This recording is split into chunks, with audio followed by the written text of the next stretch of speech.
E de volta. Então, causos e poesias com vocês.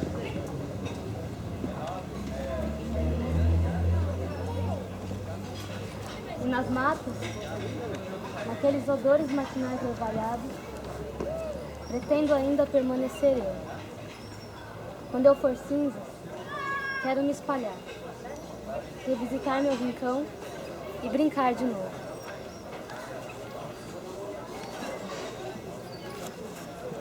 Quero voltar para casa. O teto será o céu. Dormirei numa cama de folhas. Matarei minha sede nas gotas da chuva ou pelo fresco orvalho. Verei o sol e a lua através de um vão entre as árvores. Conversarei com as estrelas. Conversarei com as estrelas em noites de céu limpo. Ouvirei os pássaros. Os tatus me darão movimento. Farei parte do solo. Com um pouco de sorte, poderei ser feito. Virei essência. Desprendi-me do que podia. Virei resíduo fixo de mim. Para me incorporar à vida que continua. Estamos sempre aqui. Somos parte da natureza. Em parte, somos galhos. Podemos flutuar. Em parte, somos sólido. Podemos nos fixar. E do líquido que somos, podemos fazer rio e caminhar. É bom ser solo, solidário com as minhocas. Sentir pesados pés. Ser parte da árvore sem temer o machado. Morar nas nascentes e gostar de ser puro. Ser parte do ar sem mudar seu perfil. É bom estar em casa de novo. Brincar de novo, nadar em gotas, desarmar arapucas, morar na toca do tatu, subir árvores por dentro, sem temer os espinhos, não pisar o broto promissor, ser brinquedo de passarinho, caminhar no colo dos outros, refrescar-se de orvalho, tomar banho de chuva, não perturbar a quietude, Obedecer à mãe natureza. falar pela boca da noite, repousar na paz da mata, Esconder-se no escuro da noite.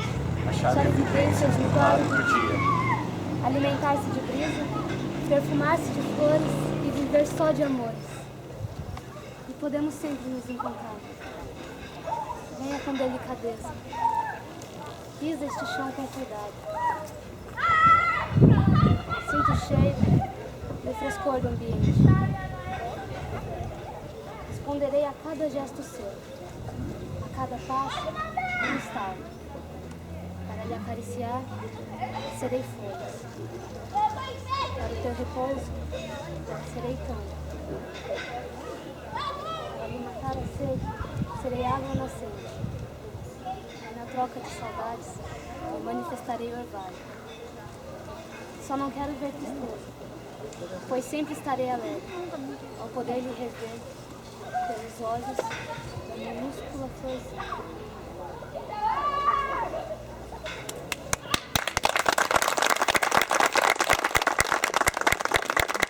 Cinzas na Mata faz parte desse livro, do Ida e Volta, interpretado por Rodolfo Reis, Daniela Campos, Matheus Pessoa. Estação Canguera. Existem lugares que parecem ter um visgo.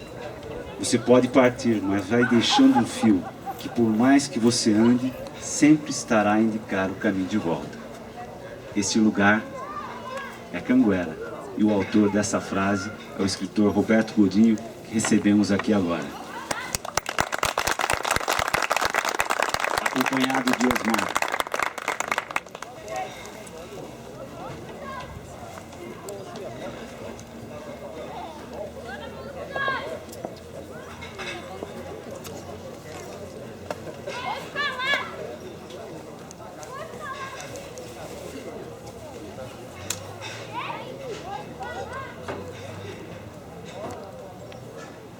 Se quiser microfone. Alô? Boa tarde a todos. Bonito esse começo, hein? Eu já fiquei emocionado ali. Até eu falei para eles, vamos começar pela morte, né? Porque depois a gente revive, né? Então, esse livro, vou contar um pouquinho a origem, a história desse livro Ida e Volta aí, que tem por acaso, né? E não por acaso, a linha é essa aqui, que passa aqui do lado. Eu nasci aqui, nesse lugar. E é interessante, você nasce num determinado lugar, daí você vai viver sua vida, anda muito, mora em lugares diferentes, tal. Mas a sua origem é uma coisa tão forte que você não tem como não voltar para aquele lugar. Aí hoje eu tenho 63, quando eu tinha 53 anos eu resolvi reunir alguma coisa que eu tinha escrito e tal.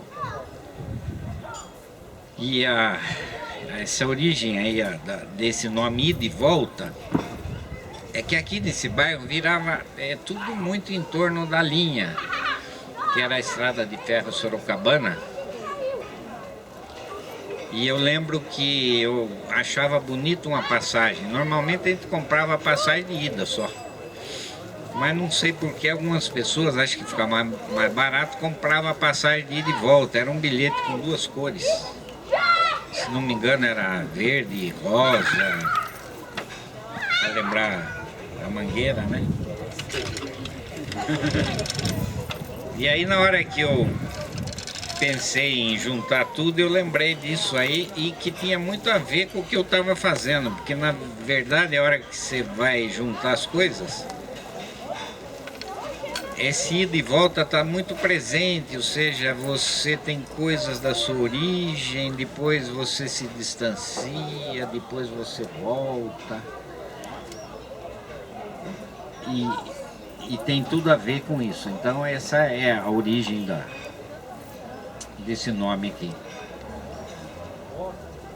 E Canguera era um local que vivia em função muito forte da ferrovia. Então tinha a estação que infelizmente pegou fogo. Tá, é uma ruína ali na frente e tal. Eu passo ali, eu fico meio arruinado junto com a estação, né? Porque aqui tem um significado especial pra gente, muita coisa acontecia ali, né? Então quando você chega aqui, igual hoje, aí já escuto esse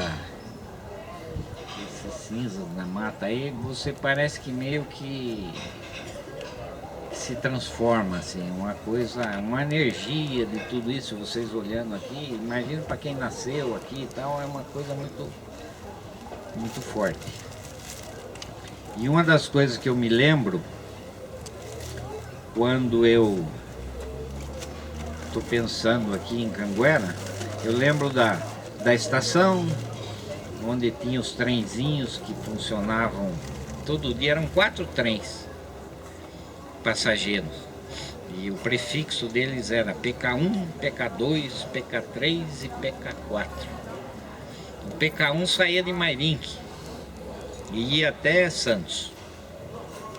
Esse era o trem que levava a gente para a praia, porque naquela época era muito comum o pessoal daqui, quando queria ir para a praia, a nossa praia era Mongaguá.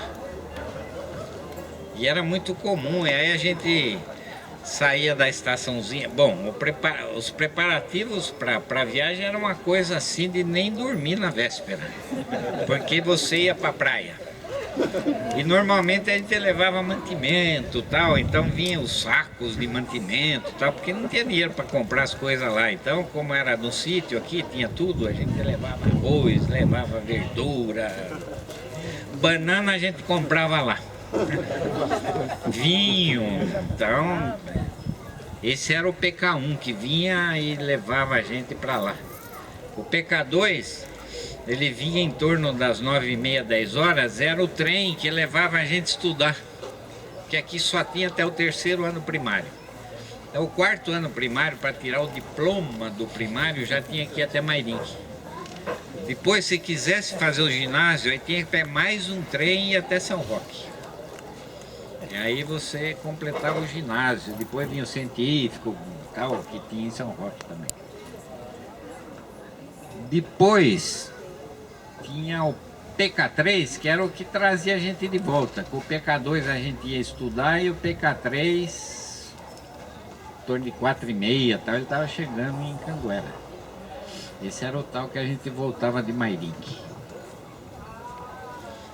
Era uma época difícil. Eu lembro que meu irmão, para poder estudar, meu pai tinha granja, e ele levava uma cesta que a gente chamava de ovo trincado, que é o ovo que quebrou ali na hora de limpar tal, e você vendia mais barato. Então ele levava uma cesta de ovo trincado para vender no trem. Isso é o meu irmão mais velho, né? À noite tinha o PK4, esse era o último, esse fechava o dia. E aí todo mundo tinha as vendinhas, os bares, tal, ficava todo mundo esperando. Em torno das 9 da noite vinha o PK4, todo aceso, tudo era bonito. E a gente ficava esperando ele na estação, e ali era onde a gente tinha as notícias, quem que chegou, quem que saiu de noite e tal, era o comentário meio em torno do trem.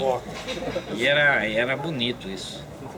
Tem até uma história de que aqui o pessoal plantava tomate, pimentão, essas coisas todas, e era embarcado nesse PK3, que ia para Santos à tarde. Então à tarde era a hora de chegar com as caixas na estação e embarcar tudo lá no trem de passageiro. Tinha um local para carga que levava tudo para Santos. E tinha o pessoal mandava, e era interessante, você mandava verdura o ano inteiro para Santos, ia acertar uma vez por ano as contas lá. Tem um sujeito aqui em Canguera que trabalhava o ano inteiro. E aí quando ele ia para lá, ele pegava a grana e caía na esbórnia lá e voltava sem um puta tostão de volta. E tem um outro que foi, e entre Embu-Guaçu e Mário Soto, que são 2 estações da ferrovia, ele caiu do trem, porque estava acho que estava meio bêbado. Ele estava contando história pro pessoal, e ele abriu os braços para contar uma história mais animada e caiu no cidrão. O cidrão era aquele capim que tinha na beirada da linha, né? Então esse dia eu me lembro que foi um acontecimento. Todo mundo veio na estação à noite, porque sabia que fulano tinha caído do trem. No outro dia seguinte, esperar o novo trem para ver o que tinha acontecido. E chegou o cidadão sem nenhum arranhão. Que o cidrão parece que, além de calmante, ainda tem esse dom de proteger os bêbados, né? Mas é muito bonito. Ora, essas coisas vêm tudo à cabeça assim espontaneamente, a hora que se chega aqui, é tudo. Outra coisa que a estação então era o centro de tudo. Outra coisa que eu me lembro era da igreja, que tinha festa anual, que o pessoal comprava roupa nova para ir na festa, tinha procissão e tal. E na igreja tocava uma música, Edson, que toda vez que eu escuto ela me transporta para aquela época. E o nome da música era Calu. Aí o Edson vai lembrar a gente dessa época aí.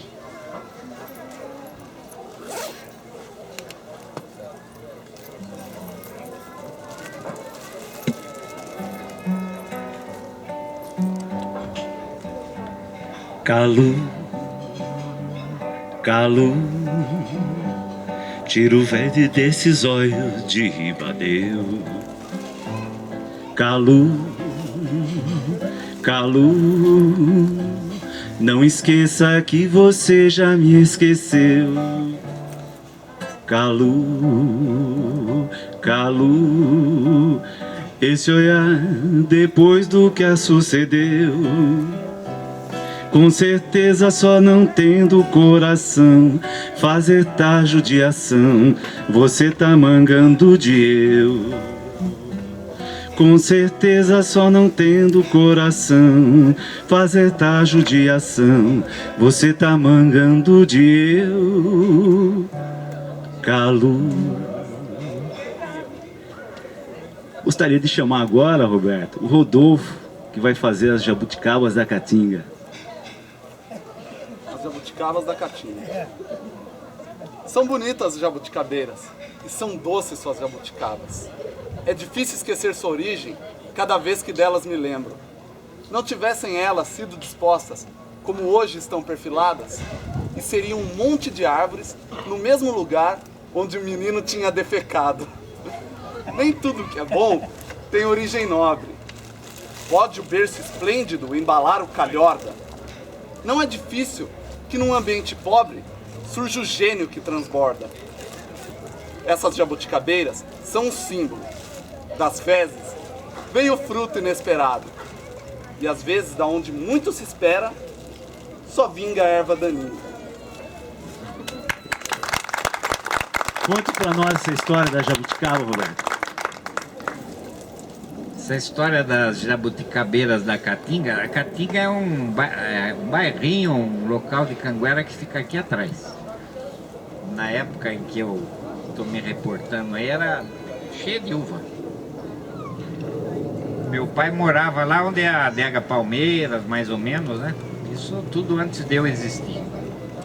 E eles iam trabalhar, ele, os irmãos, tudo na Caatinga, aqui onde era a plantação de uva. E aí vocês imaginam, naquela época, né?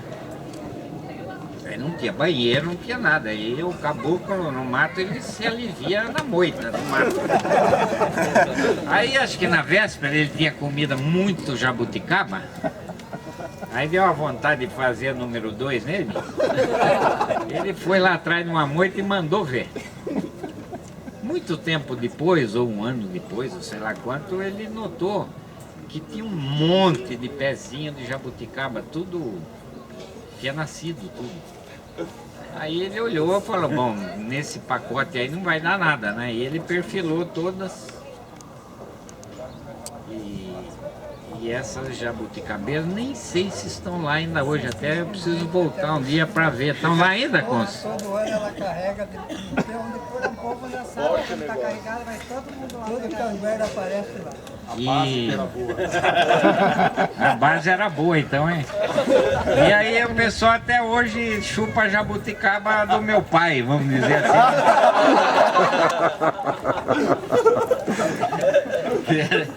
E aí eu achei tão bonita a história que eu escrevi isso aí para...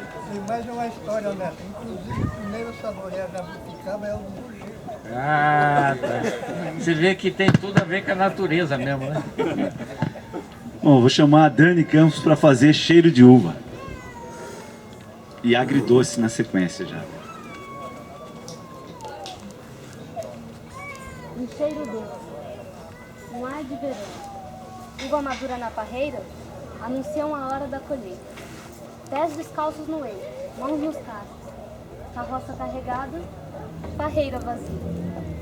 Nas tinas, um moço, leveduras trabalhando. Um cheiro de safra, era o vinho se fazendo. Eram os anos 50, Canguera cheirava Niágara. A vida era doce, doce lembrança.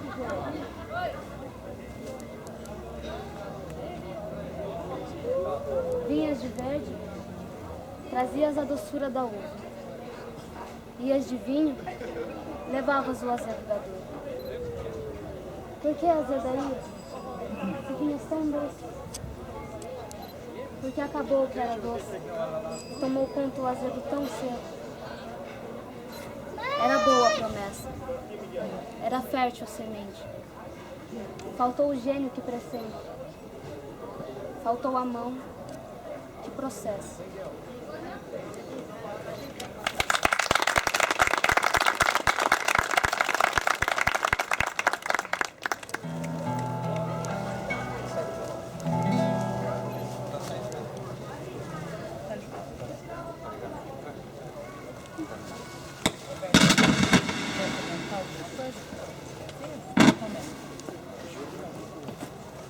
Isso aí lembra a Canguera dos anos 50. Isso aqui era parreira para todo lado, uva para todo lado. A época da safra era a coisa mais linda. Isso aqui cheirava uva. Isso que ela diz ali, Canguera cheirava, como nós dizíamos na época, o correto é Niágara, que veio lá dos Estados Unidos, que é a uva americana, mas para nós aqui era Niágara. Então São Roque cheirava Niágara, que é uma uva branca que fazia o vinho licoroso, o branco seco. Então isso aqui era todo mundo trabalhando, colhendo, fazendo vinho. Então é isso, esse cheiro de uva, ele lembra essa época de Canguera. E o agridoce era meio que uma lamentação da época, que hoje está se revertendo, de que aquilo tudo parece que tinha se perdido. Ou seja, tudo aquela coisa, aquele clima